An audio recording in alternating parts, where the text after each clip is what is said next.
పల్సా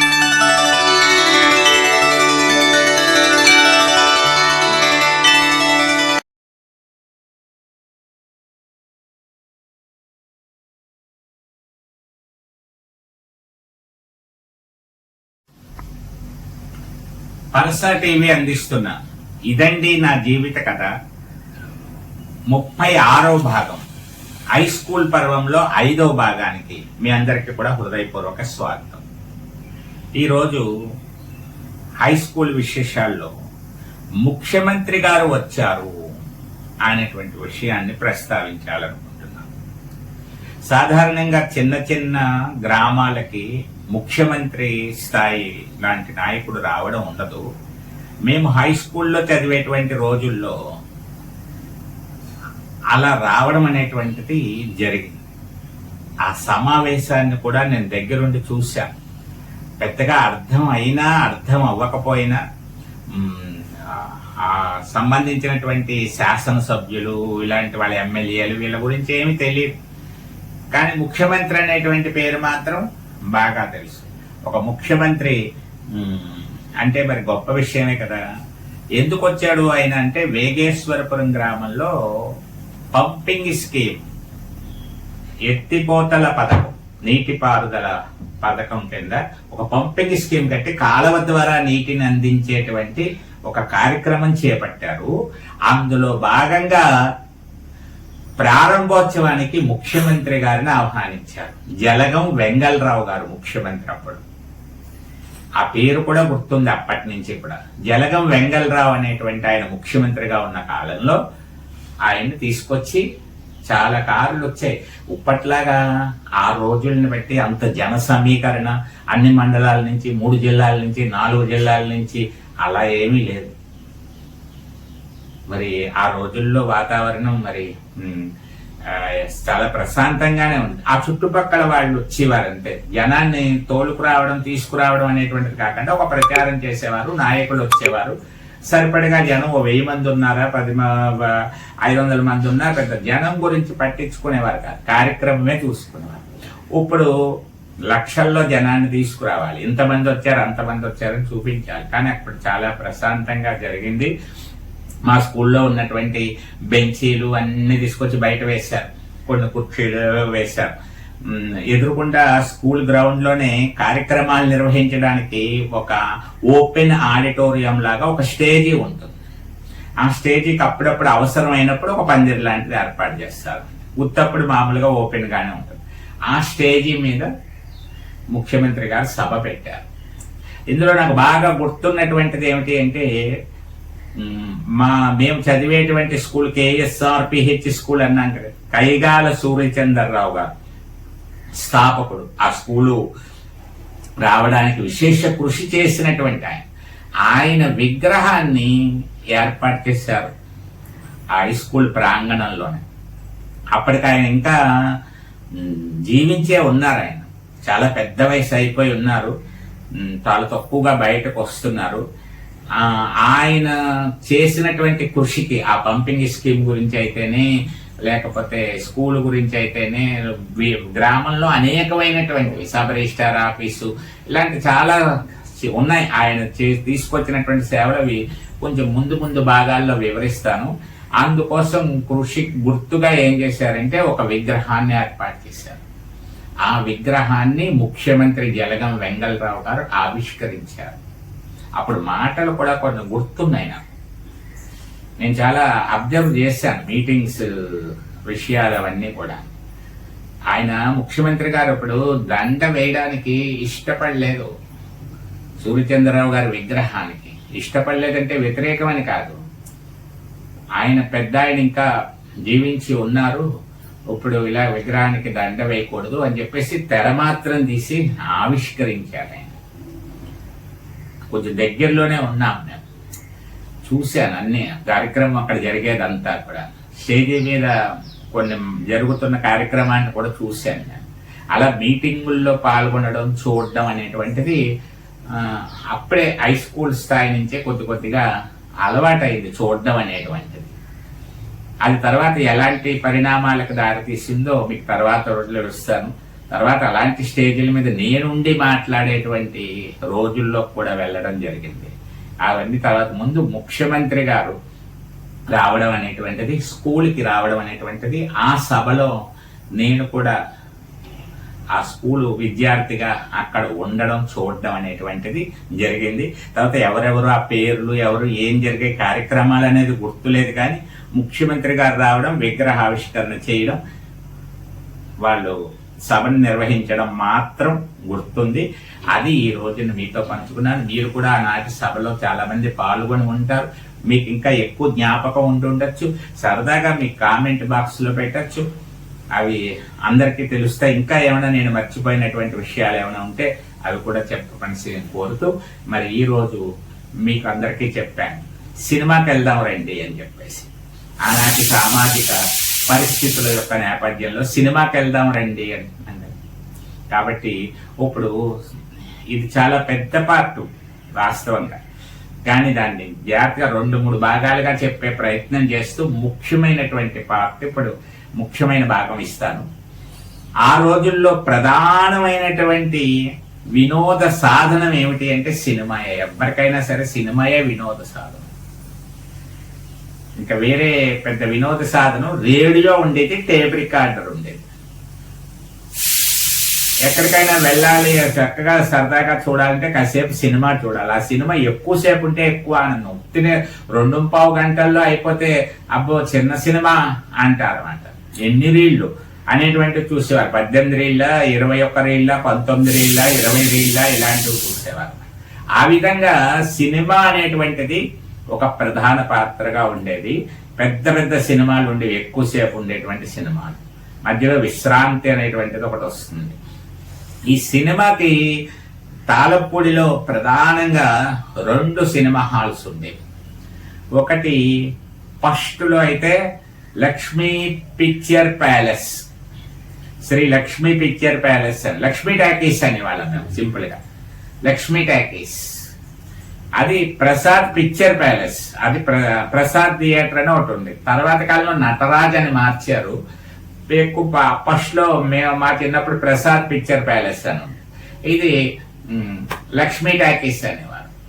ఈ 2 cinema halls చాలా మంది ప్రజలకు చాలా సంవత్సరాల పాటు, దశాబ్దాల పాటు వినోదాన్ని, ఆనందాన్ని పంచాయి. ఇప్పటికీ ఇప్పుడు ఆ సినిమా హాల్ లేదు. లక్ష్మీ టాకీస్ ఉన్న ప్రాంతంలో విక్టరీ సూపర్ బజారు, విఎస్ఎన్ మాల్ అనే అవేవో వచ్చేసాయి. కానీ ఆ ప్రదేశానికి వెళ్తే ఒక స్వరము చెవులకు సోకుతుంది, చెవులకు వినిపిస్తుంది, లేలగా అలా అలా అలా ఎక్కడికో తీసుకువెళ్తుంది. ఆ ప్రదేశానికి వెళ్తే అక్కడున్న విక్టరీ బజార్ అవి కనపడవు అలాంటి వాళ్ళకి. నమో వెంకటేశ నమో తిరుమలేశ అనే పాట వినపడదు. ఇప్పుడు మీకు కూడా గుర్తొచ్చు. సినిమా హాల్ ఇంకా టికెట్ బుకింగ్ తీస్తున్నారు, రెడీ అవ్వండి, వచ్చేయచ్చు అని చెప్పడానికి గుర్తుగా లక్ష్మీ టాకీస్ దగ్గర ఏం చేసేవారంటే నమో వెంకటేశ అనేటువంటి పాటతో మొదలు పెట్టేవారు. ఆ పాట చాలా దూరం వినపడేది. వెంటనే బుకింగ్ తెరిచేవారు. ఆ బుకింగ్ లో చాలా కాలం ఎంఏ శాస్త్రి గారు, సినిమా పంతులు గారు అనేవారు. ఆయన వేగేశ్వరపురం నుంచి వచ్చేవారు. ఆయన టికెట్స్ ఇచ్చేవారు. బుకింగ్ లోకి వెళ్ళి టికెట్ తీసుకోవాలి. చాలా రేట్లు మారుతూ వచ్చాయనుకోండి. చెప్పాను కదా, పావలా టికెట్ పెడితే పావలా పెడితే నేల టికెట్, 45 పైసలు పెడితే బెంచ్ టికెట్, 60 పైసలు పెడితే కుర్చీ టికెట్. ఆ తర్వాత నెమ్మదిగా దీని రేట్లోకి అది, ఆ రేట్లోకి ఇది అలా పెరుగుతూ రావడం. 45 పైసలు నేల అవ్వడం, 70 పైసలు బెంచి అవ్వడం, 90 పైసలు కుర్చీ అవ్వడం, ఆ తర్వాత ₹1.20 అవ్వడం. ఇలా కొద్ది కొద్దిగా మారుతూ అలా రేట్లు పెరిగాయి. అప్పుడు మాత్రం అదే రేటు. ఇంకా ఈవేళ లక్ష్మీ టాకీస్ గురించే చెప్పుకుందాం, సమయం కూడా మనకి ఇది అవ్వాలి కదా. లక్ష్మీ టాకీస్ లో ఒకటి ఏంటంటే ప్రొజెక్టరు ఒక్కటే ఉండేది, సింగిల్ ప్రొజెక్టర్. అంటే ఒక రీల్ పెట్టి ఆ రీల్ అయిపోయిన వెంటనే మళ్ళీ తీసేసి ఇంకో రీల్ పెట్టాలి. దీనికి ఒక సమయం పడుతుంది, ఒక 5 నిమిషాలు. ఆ 5 నిమిషాల సమయంలో మళ్ళీ పాసులు అవి ఇచ్చేవారు, బయటకు వెళ్ళాలంటే వెళ్ళొచ్చు. అదే డబల్ ప్రొజెక్టర్ అయితే ఇది చివరికి వచ్చే టైంలో అది ఆన్ చేసేస్తాడు, వెంటనే మనకేం తెలియదు, మార్పు ఏమి తెలియదు. అది ప్రసాద్ పిక్చర్ ప్యాలెస్ లో ఉండేది ఆ డబల్ ప్రొజెక్టర్, ఇక్కడ సింగిల్ ప్రొజెక్టర్. అందువల్ల ఇక్కడ ఎలా ఉండేది అంటే 3 సార్లు విశ్రాంతి ఉండేది. ఒక రీల్ పార్ట్ అవగానే మళ్ళీ 5 నిమిషాలు గ్యాప్ వచ్చి వాళ్ళు బయటకు వచ్చేవారు. ఇంటర్వెల్ ఒకటి ఇస్తాడు, మళ్ళీ 3వ పార్ట్ ఒకటి అయ్యాక 4వ పార్ట్ ఎలాగా శుభం అని పడగానే బయటకు వచ్చేయడం, ఇది ఒకటి ఉండేది. ఇంకా సినిమాకి దగ్గర మిక్చర్ పట్ల ఉండేది 10 పైసలు, ఇలా సన్నగా పొడుగ్గా ఉంటుంది, బోల్డ్ ఉన్నట్టు అనిపిస్తుంది, మనసుకు ఒక భ్రాంతి కలిగిస్తుంది, లోపల కొద్దిగానే ఉంటుంది. అది తీసుకుని కాస్త పిల్లలు తప్పనిసరిగా ఒక పొట్లం కొనేవారు. పిల్లలు కూడా తల్లిదండ్రులు సినిమాకి వచ్చి పడుకునేవారు. ఆ పిల్లల్ని తీసుకెళ్ళడానికి మళ్ళీ ఏడుస్తూ ఉన్నారని చెప్పేసి బయలుదేరినప్పుడు వచ్చాక మళ్ళీ వాళ్ళు ఎవరో ఒకళ్ళు వచ్చి అన్నయ్యో తమ్ముడో నాన్నో తాతో ఎవరో ఒకళ్ళు వచ్చి మళ్ళీ వాళ్ళ దగ్గర నుంచి పిల్లల్ని తీసుకొని పడుకున్న పిల్లల్ని తీసుకుని ముందు వెళ్ళిపోయేవారు. బెంచీ నేల ఒకలాగే ఉండేది, బెంచీకి మాత్రం కొద్దిగా అడ్డు ఉండేది, ఆడవాళ్ళు కూర్చుందుకు మగవాళ్ళు కూర్చుందుకు. నేల ఇంచుమించు కామన్ గా ఉండేది, కుర్చీ అంతా ఉండేది. అయితే ఆ రోజుల్లో ఏడుపు సినిమాలు ఏడ్చేస్తూ ఉండేవారు అందరూ కూడా. ఆ సినిమాలో తెర మీద తల్లి అంజలి వీళ్ళ ఇటువంటి వాళ్ళందరూ ఏడ్చేస్తుంటే, పండంటి కాపురం ఇలాంటి సినిమాలు చాలా వచ్చి, ఆత్మబంధువు, ఒకే కుటుంబం, అన్ని ఫ్యామిలీ పిక్చర్సే. అక్కడ ఏడ్చేస్తుంటే ఇక్కడ కూడా అందరి అంటూ కళ్ళు తుడుచుకుంటూ ఇలా ఏడుపులు వినపడేవి, సౌండ్లు అన్నీ కూడా. చెప్పేటప్పుడు కూడా అలా బాధతో చెప్పేవారు బయట. ముఖ్యంగా సినిమాలు చాలా చెప్పాలని చెప్పాను కదండి, ఒక్క రోజుతో అయ్యేటువంటిది కాదు, చాలా విషయాలు చెప్పాలి సినిమాకి సంబంధించినటువంటి. మా మేనత్తల్లో శేషమ్మత్త అనేటువంటి ఒక ఆవిడ ఉండేది. ఆవిడ సినిమా మారింది అంటే తప్పనిసరిగా వెళ్ళిపోవలసిందే. వారానికి ఒక్క రోజు ఖచ్చితంగా సినిమాకి వెళ్తుంది, ఒక్కోసారి 2 సార్లు కూడా వెళ్ళిపోయిన సందర్భాలు ఉన్నాయి. ఆవిడ జాగ్రత్తగా డబ్బులు అలా పోగు చేసుకోవడం, కొంగును కట్టుకోవడం, సరిపడగా రాగానే ఓ సినిమాకి వెళ్ళిపోవడం. వెళ్ళిపోయిన తర్వాత ఆవిడ చూసి వచ్చిన తర్వాత ఆవిడకి చెవుడు కూడా పెద్దగా వినపడేది కాదు. ఆయన సినిమా ఆసక్తిగా చూసి ఆ కదలికల్ని బొమ్మల్ని బట్టి అంతా ఊహించుకుని ఇంటికి వచ్చేసాక ఆవిడ మళ్ళీ 2-3 రోజులు ఇంకో సినిమా చూసే వరకు కూడా అందరికీ కథ చెప్పేది. ఆవిడ ఆ సినిమా కథ చెప్తూ ఉండేది, పని చేసుకునే వాళ్ళకి కానీ, ఇంటి పక్క వాళ్ళకి కానీ, కాసేపు కూర్చున్న వాళ్ళకి కానీ. శేషమ్మ గారు బయలువారిని బాబు సినిమా కథ చెప్పేస్తారు. ఆవిడ విని ఆవిడ బాధపడుతూ కూడా చెప్పేసేది, నవ్వొస్తే చెప్పేది, అన్నీ చెప్పేది. అదంతా గుర్తున్నాయి నాకు. ఇంకా సినిమాకి సంబంధించినటువంటి విషయాల్లో ముఖ్యమైనటువంటిది ఏంటంటే, చాలా కాలం సినిమా నిర్వహణలో మాకు పెద్దనాన్నగారు అవుతారు కుటుంబరావు గారు అటు ఈ హాలు రన్ చేశారు, ఆ హాలు రన్ చేశారు, ఒకసారి 2 కలిపి రన్ చేసినట్టుగా కూడా ఉండొచ్చు. మొత్తం మీద సినిమా హాల్ నడపడంలో ఆయనకి చాలా అనుభవం ఉంది. వాళ్ళ అబ్బాయి శ్రీనివాస్ కూడా నా క్లాస్మేట్ 8th క్లాస్ నుంచి. ఈ విషయాలన్నీ కూడా ముందు చెప్తాను మీకు. సరిగ్గా ఆ అబ్బాయిని కూడా తీసుకొచ్చి కూర్చోపెట్టి సినిమా అనుభవాలు అయితే అతను బాగా చెప్తారు. అతనితో ముచ్చటిద్దామనేటువంటి ఒక కోరిక కూడా ఉంది. అది ఈ సినిమా ముచ్చట్ల భాగంలో తీసుకొస్తాను. ముందుగా ఈ రోజు కొద్దిగా పరిచయం చేస్తున్నాను అంతే, చెప్పాను కదా. ఆ రాజమండ్రిలో అక్కడ ఆడేసినటువంటి సినిమాలన్నీ కూడా అప్పుడు సినిమాలు ఎలా ఉండేవంటే A center, B center, C center లాంటి పేర్లు ఉండేవి. ఏ సెంటర్ అయిన తర్వాత ముందు రాజమండ్రి, కాకినాడ, భీమవరం అలాంటివి. తర్వాత బి సెంటర్లు వచ్చేటప్పటికి నిడదవోలు, పాలకొల్లు, ఇలాంటి కొవ్వూరు, ఇలాంటివి కొన్ని సెంటర్స్ అన్ని, మెండపేట ఇలాంటివన్నీ అయ్యాక సి సెంటర్కి వచ్చేటప్పటికి తాళపూడి ఇలా వచ్చేవన్నమాట. అంటే 100 రోజులు అయిపోయాకైనా 50 రోజులు అయ్యాకైనా సినిమా హిట్ అవ్వడాన్ని బట్టి 6 నెలలకో 3 నెలలకో 4 నెలలకో వచ్చేది. కానీ అది మాకు రిలీజ్ కింద లెక్క. ఎందుకంటే అస్తమాట బయటకి ఎక్కడికి వెళ్ళాం కాబట్టి ఊళ్ళోకి ఏ సినిమా వస్తే అది మాకు రిలీజ్ కింద లెక్క. తప్పనిసరిగా అందరూ కూడా సినిమాకి వెళ్ళేవారు. ఇంచుమించుగా ప్రతి వారము ఒక్క సినిమా అయినా చూసేవారు అందరూ కూడా. ఆ సినిమాకి ఎలా బయలుదేరి వెళ్ళేవారు అంటే, ముందు ప్లాన్.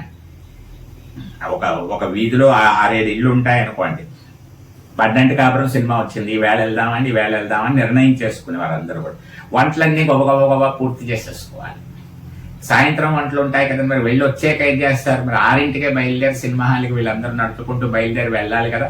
అందువల్ల ఏం చేసేవారంటే ముందు అనుకుని ఎవరెవరు వస్తారు అనుకుని అందరూ చెప్పేసుకొని వంటలన్నీ పూర్తి చేసేసుకొని సినిమా హాల్కి ప్లాన్ చేసుకొని అన్ని మళ్ళీ ముస్తాబులు అయిపోయి అందరూ కూడా రెడీ అయిపోయి పిల్లలతోటి బయలుదేరి ఆడవాళ్ళందరూ 15 మందో 20 మందో గుంపుగా బయలుదేరి అందరూ కూడా సినిమాకి వెళ్ళేవారు.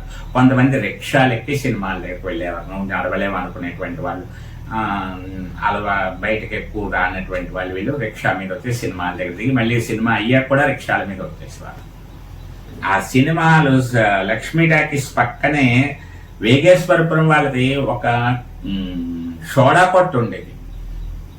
ఆ సినిమా మొదలవ్వక ముందే రెడీగా చక్కగా బోల్డ్ సోడాలు పట్టేసి ఆ కుండీ లాంటిది ఉండేది, నీళ్ల కుండీ, అందులో పెట్టేసి రెడీగా ఉంచేవారు. సినిమా అవ్వగానే ఒక సోడా తాగి వెళ్ళిపోవడం అలవాటు. ఇంటర్వెల్లో తాగేవారు, ముందు తాగేవారు, అయ్యాక కూడా కొంతమంది కొట్టి ఆ సోడా ఇలా పెట్టి ఇక్కడ చెస్ట్ దగ్గర పెట్టుకున్న గోళీని దాంతో ఇలా కొడితే టక్మని చెక్క ముక్క లాంటిది ఉంటుంది, దాన్ని ఏదో అంటారు ఓపెనర్ ఏదో మొత్తం మీద, దాన్ని ఇలా కొట్టేటప్పటికి తుష్ అని పెద్ద సౌండ్ వస్తుంది, గోళీ సౌండ్. ఆ గోళీ సోడా అని పేరు. ఆ అలా కొడుతూనే ఉండేవాడు, ఆ సౌండ్లు వస్తూనే ఉండే ఓ పావు గంట సేపు. 50 సోడాలు తాగినట్టు గొప్ప తాగేసేవారు. అందరూ తాగేసి ఇళ్ళకి బయలుదేరి వచ్చేవారు. ఓ 2 రోజులు 3 రోజులు ఆ సినిమా గురించి చెప్పుకునేవారు మొత్తం. అలా జరిగింది, ఇలా జరిగింది, శోభన్ బాబు అలా చేశాడు, ఇలా చేశాడు అని చెప్పేసి. ఇంకో ముఖ్యమైన విషయం ఏంటంటే బండి వచ్చేది, సినిమా బండి వచ్చేది. నేడే చూడండి మీ అభిమాన థియేటర్ అని మొదలెట్టి ఒక పాంప్లెట్ కూడా పంచిపెట్టేవారు, పేపర్. ఆ స్టోరీ ఏంటనేటువంటి, మరి రాము ఏం చేశాడు, ఈ పరిస్థితుల్ని ఎలా ఎదుర్కొన్నాడు, రాధ ఏమైంది అనేటువంటి క్వశ్చన్ మార్కులతో ఒక 5-6 క్వశ్చన్స్ కొద్దిగా స్టోరీ లైట్ గా ఇస్తూ వీళ్ళు కలుసుకున్నారా, ఇవన్నీ కూడా మీ అభిమాన థియేటర్లో వెండి తెరపై చూడండి అని చెప్పేసి ఒక పాంప్లెట్ వేసేవారు. అంతేకాకుండా సినిమా పాటల పుస్తకాలు కూడా అమ్మేవారు. అప్పని సీతారాముడు కొట్టు దగ్గరికి వెళ్ళి 10 పైసలు పెడితే పాటల పుస్తకం వచ్చేది. ఆమె పాటలు నేర్చుకునేవారు. సినిమా రిలీజ్ ముందు పాటల పుస్తకాలు రిలీజ్ అయ్యేవి. బండి వచ్చి ఒక పాంప్లెట్ ద్వారా ఊరంతా తిరిగేది. సందుల్లో కూడా ఆ రోజుల్లో వాల్ పోస్టర్లు అంటించేవారు. వాల్ పోస్టర్ అంటించడం చూసేవారు దగ్గరుండి పిల్లలందరూ, అలాగే ఎలా అంటిస్తున్నాడు ఏంటని ఒక మైదా పిండి ఉడకపెట్టింది రాసి ఆ వాల్ పోస్టర్ అంటించేవారు. మా సందుల్లో కూడా అంటించిన రోజులు ఉన్నాయి, వాల్ పోస్టర్ చూసాం. ఇవన్నీ కూడా సినిమాకి సంబంధించినటువంటి ఒక ప్రత్యేకమైనటువంటి ముచ్చట్లు. ఇవి చాలా ఉంటాయని చెప్పాను కదా, చాలా ఉన్నాయి మీకు. అవన్నీ ఒక పార్ట్ లో అవ్వదు, ఒకసారి చెప్పేటువంటిది కాదు. కానీ మీ మైండ్ లోకి ఆనాటి Lakshmi talkies, Prasad picture palace గుర్తుకొస్తాయి. మీ అనుభవాలు కూడా గుర్తుకొస్తాయి. మరలా భాగంలో మళ్ళీ మనం సినిమా ముచ్చట్ల గురించి చెప్పుకునే ప్రయత్నం చేద్దాం. మరి ఆ రోజుల్లో పిల్లల ప్రవర్తనలు, వ్యవహారాలు ఎలా ఉండేది కూడా ఒక పాయింట్ చెప్పేసుకుందాం. అప్పుడప్పుడు ఆ వీధికి వెళ్తూ ఉండేవాడిని వేసంకాలం. అప్పుడు కొద్దిగా పిల్లలందరూ వచ్చేవారు కాబట్టి చుట్టాలందరూ, ఇంతకు ముందే చెప్పాను ఆ వీధి గురించి. వెళ్తే అక్కడ ఏం చేసేవారంటే స్నానాలు అవి పిల్లలందరూ చేయడానికి పొద్దున్నప్పుడు ఆ పొయ్యి మీద డేసా పెట్టి కింద అన్ని పెట్టేవారు, రకరకాల కట్టెలు. అందులో కంది చేను తీసేసినప్పుడు ఆ కంది వెండిపోయినటువంటి కంది కంప అది కూడా పెట్టేవారు. అప్పుడు కంది కంపకుండా ఒక ప్రత్యేకత ఏంటంటే ఒక గొట్టంలా ఉంటుంది, ఎటు నుంచి అవతలకు ఓపెన్ ఒక వేణువులా ఉంటుంది అన్నమాట. ఆ పుల్లలు చిన్న ముక్కలు కట్ చేసింది, ఇంత ముక్కలు. పిల్లలందరూ కొద్దిగా ఇలా అని ఆ పొగ ఊదుతూ ఉంటే ఆ పొగని లాక్కుని వీళ్ళు అని వదిలేవాడికి పొగ బయటకు వచ్చేది. అందులోంచి పొగ వెళ్ళేది, అందులోంచి పొగ బయటకు వచ్చేది. అదో సరదా ఒకళ్ళనొకళ్ళు. ఆ రోజులు అందరూ సిగరెట్లు అవి తాగేవారు, తెగ తాగేవారు. అలా సిగరెట్లు కాల్చుకుంటూ కనపడడం ఒక గొప్పగా ఉండేది. కొంతమంది ఆడవాళ్ళు తిట్టుకునేవారు, సిగరెట్లు వద్దు అనేవారు. ఈ రెండు చూస్తూ ఉండేవాళ్ళం. అందులో సిగరెట్లు కాల్చడం, సినిమాల్లో హీరోలు కూడా సిగరెట్లతో ఉండేవారు కాబట్టి అదొక గొప్ప పిల్లలకి ఆటల్లో ఏముంది, సిగరెట్ తాగినట్టుగా ఫీలింగ్ పెట్టుకోవడానికి ఆ ఆటలు ఆడిన గుర్తున్నాయి. ఆ పొయ్యిలో ఏం చేసేవారంటే చిలకడ దుంపలు కానీ ఇంట్లో ఉంటే గొబగబా తెచ్చేసి 3 4 వేసేసేవారు. ఆ బాగా ఉడికిపోయాక నల్లగా అయిపోయాక దాన్ని తీసి జాగ్రత్తగా పుప్పు అని ఊదుకుంటూ జాగ్రత్తగా దాన్ని ఆ తొక్కంతా తీసేసి ఉడికిపోయినటువంటి ఆ చిలకడ దుంప గుంజు తినేవాళ్ళం. ఇదొక మరపురానటువంటి కొన్ని బాల్యంలో ఉండేటువంటి కొన్ని సంఘటనలు. ఇంకా చాలా విశేషాలతోటి రేపటి రోజు భాగంలో మళ్ళీ ఇక్కడే మిమ్మల్ని కలుసుకుంటాను. ఒక్క లైక్ చేయండి, సబ్స్క్రైబ్ అయితే సబ్స్క్రైబ్ చేయండి. సరదాగా మీ తరం వాళ్ళు చూస్తున్నటువంటి వాళ్ళు, మీ ఫ్రెండ్స్ కూడా ఆనాటి స్కూల్ డేస్ అనుభవాలు గుర్తుకొస్తూ ఉంటాయి కదా. ఆ రోజులు సినిమాలకు వెళ్ళి ఇవన్నీ ఆనందంగా ఒకసారి గతంలోకి తీసుకెళ్లేటువంటి ఒక అద్భుతమైనటువంటి కార్యక్రమంగా దీన్ని భావించాలి మనం. ఎవరో ఒకరు తీసుకెళ్తేనే కదా వెనక్కి వెళ్ళాలన్నా ముందుకు వెళ్ళాలన్నా మనం. అందులో మిమ్మల్ని అందరినీ ఆనాటి రోజుల్లోకి తీసుకెళ్తున్నటువంటి ఈ కార్యక్రమానికి చిన్న ప్రోత్సాహం, అభిమానం, ఆదరణ చూపించి కాస్త వ్యూస్ పెరిగేటట్టు, లైక్స్ పెరిగేటట్టు చేసి ఈ కార్యక్రమాన్ని ముందుకు తీసుకెళ్లాల్సిందిగా ముఖ్యంగా నా అభిమాన విద్యార్థులు ఉన్నారు. వాళ్ళందరూ కూడా ఒక మాట ఇచ్చారు, దీన్ని బాగా ప్రమోట్ చేయడానికి మేము హెల్ప్ చేస్తామండి అని చెప్పేసి. మరి ఆ ప్రభావం మరి ఎలా కనపడుతుందో చూడాలి. వ్యూస్ ఎన్ని వస్తాయి ఏంటి అనేటువంటిది ఆ విషయాలు కూడా మీతో చెప్తాను. నన్ను అభిమానించేటువంటి వాళ్ళందరూ తప్పనిసరిగా చూస్తున్నారు, చూసి నాకు మెసేజ్ పెడుతున్నారు, లేకపోతే కలిసినప్పుడు మాట్లాడుతున్నారు. కొంతమంది మాట్లాడకపోయినా మెసేజ్ పెట్టకపోయినా సరే తప్పనిసరిగా చూస్తున్నారు ఎక్కడెక్కడ వాళ్ళు. అందరికీ కూడా ధన్యవాదాలు తెలియజేస్తూ ఆదరించమని కోరుకుంటూ రేపటి రోజు భాగంలో మళ్ళీ మిమ్మల్ని ఇక్కడే కలుస్తాను.